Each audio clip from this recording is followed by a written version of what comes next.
Центр помощи переселенцам «Дом свободных людей» празднует свой первый день рождения, но он может оказаться и последним. Хаб под угрозой выселения.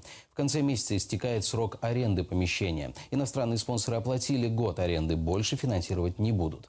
Волонтеры обращались к чиновникам, но это ничего не решило. Подробнее в сюжете.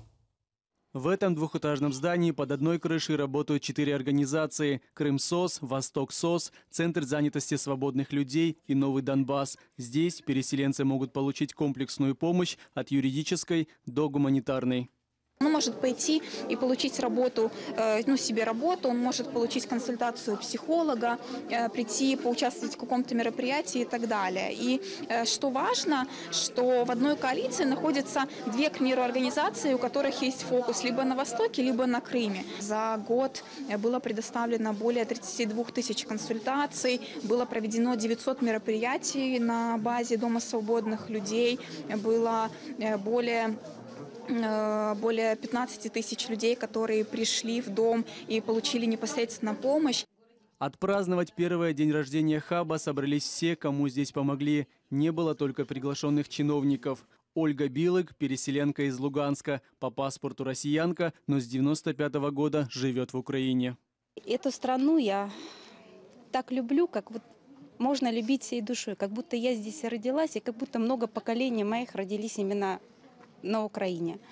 Рассказывает, когда началась война на Донбассе, муж пошел защищать родину в составе батальона «Айдар» и погиб.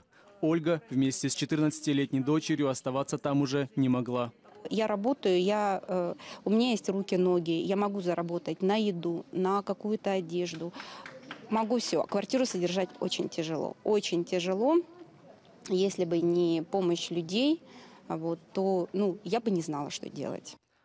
На сегодняшний день Центр помощи сам рискует остаться бездомным. В конце месяца истекает срок аренды помещения.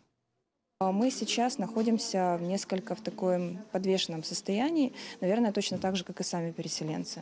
Потому что мы тоже бездомные, скоро окажемся. И коммерческая аренда поддерживалась донором, USAID в данном случае, которые предупредили, что да, мы будем оплачивать в течение года аренду этому помещению, и что, в принципе, в дальнейшем было бы эффективно каким-то образом государству также помогать общественным структурам, которые оказывают помощь переселенцам. Спасти хаб волонтеры пытаются уже несколько месяцев. Обращались за помощью к чиновникам, пикетировали городадминистрацию. Власти предложили несколько вариантов, но подходящего помещения пока не нашлось.